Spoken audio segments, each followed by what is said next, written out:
나누는 시간 갖도록 하겠습니다.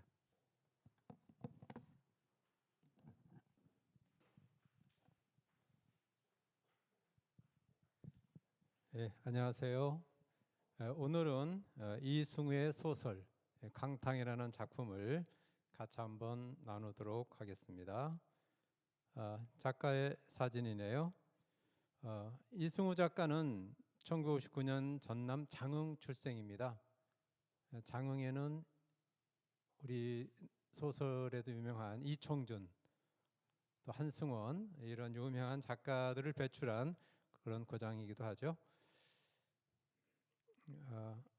이승우 소설가는 서울신학대학을 졸업했고 연세대 연합신학원을 수료했습니다. 이러한 신학대학을 다닌 그의 학력이 그의 기독교적 작품의 배경이 되지 않았나 이런 생각을 해봅니다. 1981년 한국문학의 에릭 직톤의 초상으로 문단에 등단하게 됩니다. 작품으로는 에릭 직톤의 초상 등 10편의 장편소설이 있고 미궁에 대한 추측 등 8편의 중단편집이 있습니다. 수상 경력으로는 대산문학상, 동서문학상, 현대문학상, 동인문학상 많은 문학상을 수상한 작가이고 현재 조선대학교 문해창작과 교수로 재직 중에 있습니다. 자, 그의 작품입니다. 주로 장편 중심으로 이렇게 모아놨는데 신중한 사람, 식물들의 사생활, 일식에 대하여, 그것이 어디든, 검은 나무, 생의 이면, 지상의 노래 이러한 작품 등이 있는데 흑백으로 된 새 작품은 불어로 번역된 그의 작품입니다. 생의 이면, 그것이 어디든, 식물들의 사생활이라는 소설이 불어로 번역되어 있는데 프랑스에서 유난히 그 이승우의 소설이 인기를 많이 끌고 있다고 합니다. 관념적이고 철학적인 그의 소설 세계가 프랑스 사람들의 기질과 서로 맞지 않나 이런 생각이 듭니다. 그의 전체적인 작품에 대한 평을 한번 들어보면 기독교적 세계를 바탕으로 문학의 세계를 구축했다 이렇게 말할 수 있고 기독교적인 죄와 죄의식, 구원과 초월이라는 주제를 끊임없이 그의 작품 속에 추구해 갔습니다. 그리고 종교가 사용한 비유를 문학의 은유로 전환하면서 종교가 제시한 교훈을 문학이 던지는 질문으로 바꾸어 표현했다 이런 평도 있네요. 이런 평 가운데 문학이란 무엇인가, 문학의 역할이 뭔가를 암시해 주지 않나 생각이 됩니다. 종교는 해답을 제시하지만 문학은 질문을 하는 역할을 합니다. 근데 그 질문을 통해서 진리를 더 깊게 깨닫게 만들죠.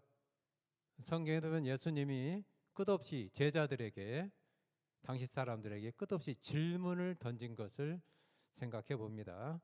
그래서 우리 문학을 통해서, 문학이 던지는 질문을 통해서 우리의 신앙을 다시 한번 돌아볼 수 있는 계기가 되지 않나 이런 생각도 해 봅니다. 그의 작품 강탕이라는 소설의 표지입니다. 2018년도에 현대문학의 발표에 주목을 받았고 2019년도에 오영수 문학상을 수상했습니다. 이 작품은 죄의식으로부터 자유로워지기 위해 세상의 끝에 당도한 세 사람의 극적인 삶을 통해 삶과의 사투를 넘어선 궁극적인 구원의 세계를 발견해가는 여정을 그린 작품이다. 이런 전체적인 평을 내고 있네요. 이 작품을 한번 살펴보도록 하겠습니다. 작품의 줄거리를 먼저 한번 알아보도록 할까요? 이명증으로 고통받던 한중수는 아무 계획 없이 낯선 곳을 향해 훌쩍 떠나라는 정신과 의사 제이의 조언에 따라 대서양의 조그만 항구 도시 강탕으로 떠난다. 나름대로 성공했던 한중수는 귀에 계속 사이렌 소리가 울리죠. 그런 이명적으로 고통받았을 때 친구 정신과 의사 제이의 조언으로 강탕으로 떠나게 됩니다. 그곳에는 유년 시절 소설 모비딕에 미쳐 바다를 떠돌다 배가 정박한 항구 강탕에 피쿼드라는 이름의 숙박과 식당을 겸한 선술집을 열고 정착해버린 제2의 외삼촌 핍이 거주하고 있다. 그 피코드에서 한중수는 선교사 타나엘을 만나게 된다. 타나엘은 자신을 파송한 단체로부터 해임당한 뒤 캉탕에서 실패한 자기 인생에 대한 회고록을 쓰는 자이다. 그래서 선교사 타나엘을 만나면서 서로 이야기를 나누게 되죠. 한중수는 타나엘은 한중수에게 서로의 사연을 고백하게 된다. 그들은 요나의 이야기처럼 캉탕에서 신의 낯을 피해 캉탕으로 흘러들어온 죄인이었고 서로를 통해 자신의 죄와 직면하게 된다. 서로의 자기의 감추어둔 과거의 아픈 상처들을 서로에게 고백하는 장면이 나옵니다. 캉탕 축제의 마지막 날 돛대를 상징하는 높은 나무 위에서 제비 뽑힌 사람이 바다에 뛰어드는 의식이 있는데 이는 바다의 신을 달래기 위해 뱃사람들이 행한 인신공양의 흔적이다. 이날 타나엘이 뽑힌 자가 되어 바다로 떨어지게 되면서 이 소설은 마무리되게 됩니다. 이 이야기 속에 담겨있는 의미들을 한번 살펴보도록 하겠습니다. 먼저 이 소설의 배경 캉탕에 대해서 알아보도록 하죠. 이 소설 첫 문장은 이렇게 시작이 됩니다. 캉탕은 대서양에 닿아 있는 작은 항구 도시다. 웬만한 지도에는 나오지도 않는다. 이곳 사람들은 그들이 사는 곳이 세상의 끝이라고 말한다. 이렇게 소설은 시작이 되죠. 여기에 캉탕이 소개되고 있습니다. 대서양에 닿아 있는 항구 도시, 웬만한 지도에는 나오지 않는 곳, 세상의 끝이라고 말하는 곳. 그렇다면 캉탕은 실제적인 곳이 아니라 가상현실이고 순수 관념의 세계라고 말할 수 있겠고 문학적 상징과 비유의 세계다 이렇게 말할 수 있겠습니다. 어쩌면 캉탕은 진정한 나와 만나는 절대적 고독의 공간 이렇게도 말할 수 있겠네요. 이 캉탕에서 벌어지는 이야기가 이 소설의 전체적인 내용입니다. 근데 이 소설 속에는 세 가지 이야기가 얽혀 있습니다. 먼저 세이렌의 노랫소리에 흘려 바다에 뛰어들었던 오디세우스의 선원 부테스.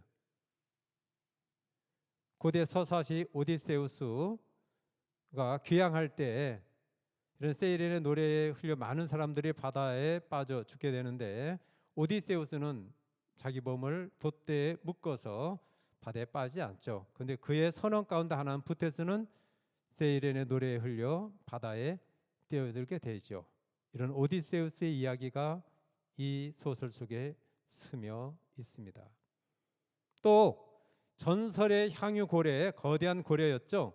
모비딕을 잡기 위해 바다로 향했던 피코드호의 선장 에이허브, 허먼 멜빌의 소설 모비딕이 이 소설에 또한 깔려 있습니다. 고래를 잡기 위해서 바다를 항해했던 에이허브 얘기와 이 소설 속의 인물들의 이야기가 뒤섞이면서 이야기가 전개됩니다. 또한 예언의 인물을 피해 배에 숨어 들었다가 죄인으로 바다에 던져진 선지자 요나 이야기, 구약에 나오는 요나 이야기가 또한 이 이야기 속에 스며 있습니다. 그래서 새 인물들의 이야기와 이런 이야기가 서로 뒤섞이면서 이야기가 전개되는 소설입니다. 그럼 작품 속 등장인물에 대해서 한번 알아보도록 하겠습니다. 먼저 한중수입니다. 귀에서 사이렌 소리가 울려 일상생활이 힘들어지게 되죠. 나름대로 성공한 사람이었지만 이런 이명증 때문에 무척 힘들어합니다. 그때 친구인 정신과 의사 제이가 캉탕으로 갈 것을 권유합니다. 그래서 제이가 내린 처방전을 보면 이렇게 되어 있습니다. 걸으면서 보고 쓸 것, 보려고 걷지 말 것, 쓸 것이 없으면 쓰지 말 것, 그저 걸을 것이란 처방을 내리죠. 그래서 이 소설의 절반은 캉탕에서 느낀 것을 한중수가 제에게 보내는 글로 이루어져 있습니다. 선교사 타나엘과의 대화 속에서 마음속 깊이 묻어두고 살아왔던 아버지를 향한 분노와 죄책감을 드러내게 되죠. 그가 왜 이명증에 시달렸는지, 청년 시절 아버지와의 갈등과 그의 분노가 내재되어 있고 타나엘과의 대화 속에서 그것을 드러내게 됩니다. 두 번째 인물 핍입니다. 핍은 제2의 외삼촌입니다. 유년 시절 소설 모비딕에 매료되어 포경선을 타고 전 세계를 떠돌게 되죠. 근데 풍랑을 만나 캉탕에 잠시 정박할 때 선술집 주인 딸의 노래에 끌려 그녀와 결혼하고 캉탕에 정착하게 됩니다.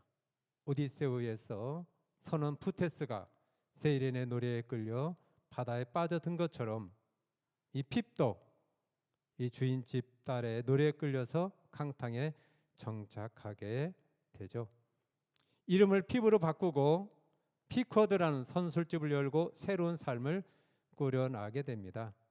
이 핍이란 이름도 모비딕에 나오는 흑인 소년의 이름입니다. 피쿼드라는 술집의 이름도 에이허브 선장이 탔던 배의 이름이죠.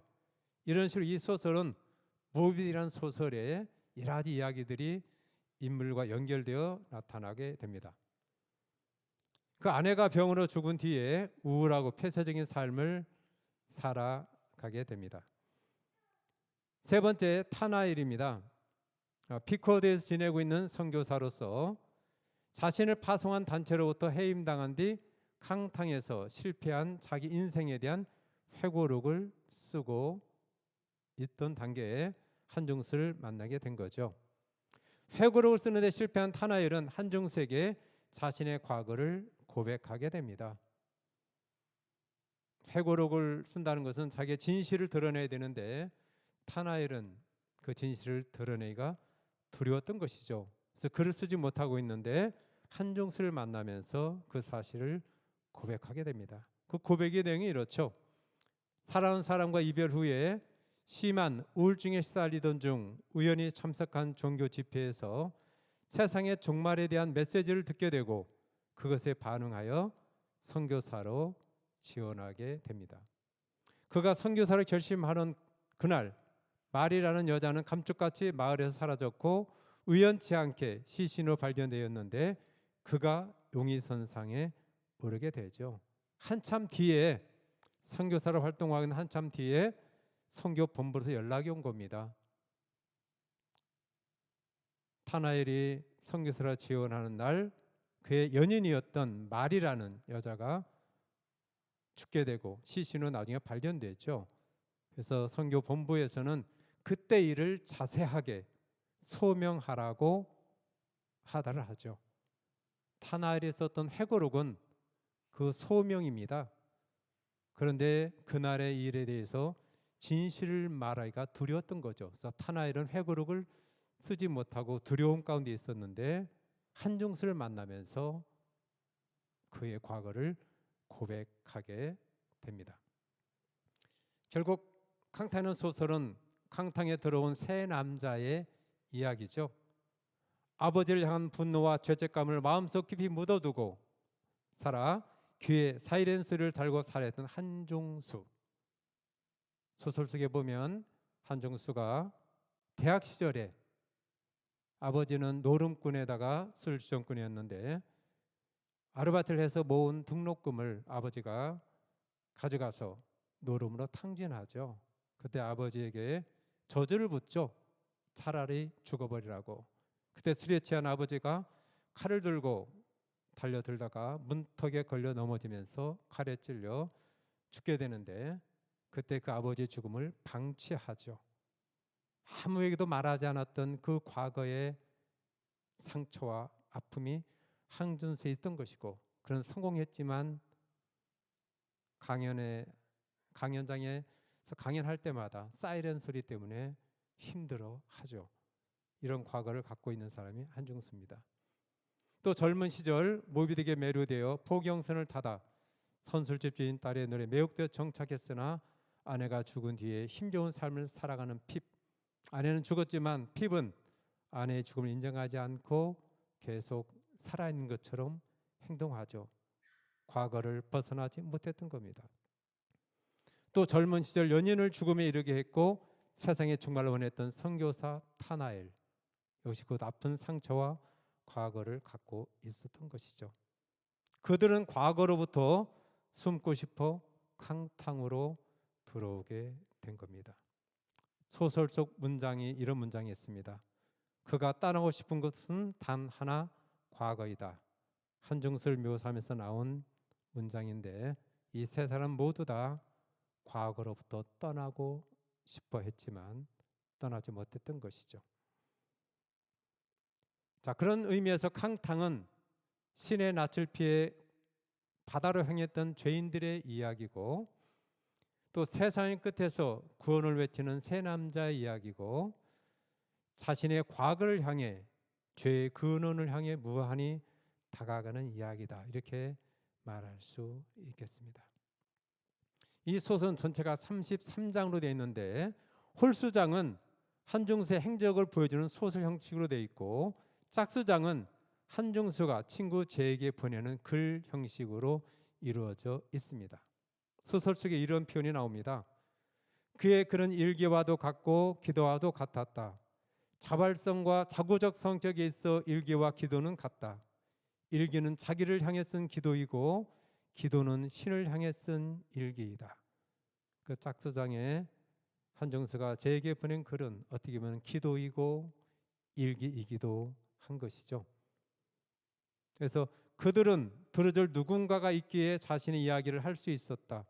그리고 자신의 사연이 안전하게 비밀로 보장될 수 있을 때에 자신의 내밀한 이야기를 솔직하게 할 수 있다. 작품의 해설 가운데 나온 내용인데, 선교사 타나엘이 회록을 쓰지 못한 이유는 글로 쓰면 증거로 남기 때문에 그런 거죠. 안정성이 보장되지 않았기 때문에 글을 쓰지 못했던 겁니다. 그런데 한중수에게 말로 할 때는 말이라는 것은 사라지죠. 듣는 순간 안정성이 보장되기 때문에 자기의 비밀 얘기를 할 수 있었던 것이죠. 그래서 한중수는 타나엘에게, 타나엘은 한중수에게 누구에게도 말하지 않았던 자기의 과거를 말하게 됐던 거죠. 글로 쓰는 것만이 쓰기가 아니라 말하는 것도 쓰기라는 얘기가 소설 속에 등장합니다. 자신의 과거를 솔직하게 드러낼 때 이들은 서서히 구원의 길로 나아가게 되는 것이죠. 그럼 여기서 중요한 것, 죄인은 과연 누구인가? 표면적으로는 한중수의 친구이며 정신과 의사로 나옵니다. 그러나 이면적인 모습, 감춰진 모습, 소설 속에 등장하는 내용들을 살펴보면 한중수는 자기보다 제이가 자기를 더 잘안다고 생각을 합니다. 또 한중수의 마음에 자리 잡고 있는 것을 그는 몰랐는데 제이는 알고 있습니다. 그리고 캉탕으로 가라고 권유한 것도 한중수의 마음을 알고 있었기 때문에 그런 것이죠. 또 한중수는 제이에게서 자기 목소리를 들어요. 제이가 한중수에게 한 이야기입니다. 나는 내가 들으려고 하지 않는 내 내면의 음성을 들려줄 거거든. 본인도 듣기 싫어하는 내면의 소리를 제이는 한중수에게 들려줍니다. 제이는 그의 말을 들어주는 다른 영역에 인격으로 존재하죠. 소설 속에서 한중수와 제이에게 글을 쓰는데 한 번도 제이는 답을 하거나 글을 읽었다는 표시를 하지 않습니다. 그러나 한중수는 알고 있죠.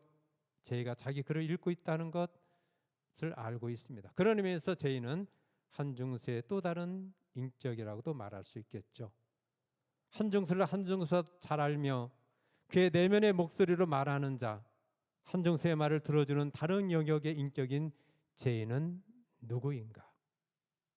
이 소설 끝부분에 이지은님의 해설이 나오는데 그 해설에 제이를 이렇게 표현하고 있습니다. 한중수의 글이 자신을 향해 쓴 기도이고 신을 향해 쓴 일기를 할 때 한중수의 일기를 받는 제이는 신, 지저스의 제이를 썼다고 말할 수 있는 거고, 그래서 신이 아닐까.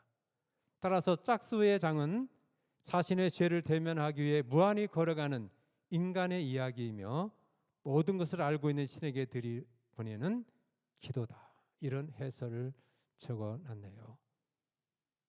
한중수의 어떤 안내를 맡았던 정신과 의사 제이는 여기서 지저스, 예수라 할 때 결국 이 소설 속에 제에게 보낸 모든 글은 바로 신에게 보내는 기도였고 자기 고백이었던 것이죠.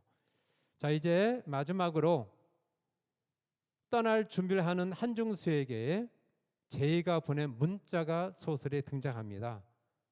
그것을 한번 살펴보고 이 시간을 마치도록 하겠습니다. 이런 문자를 제이가 한중수에게 보냈네요.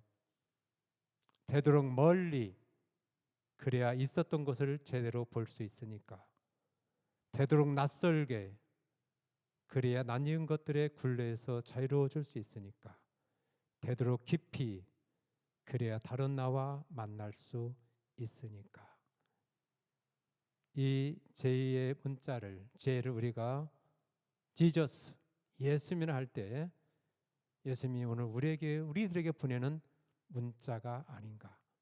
되도록 멀리, 되도록 낯설게, 되도록 깊이.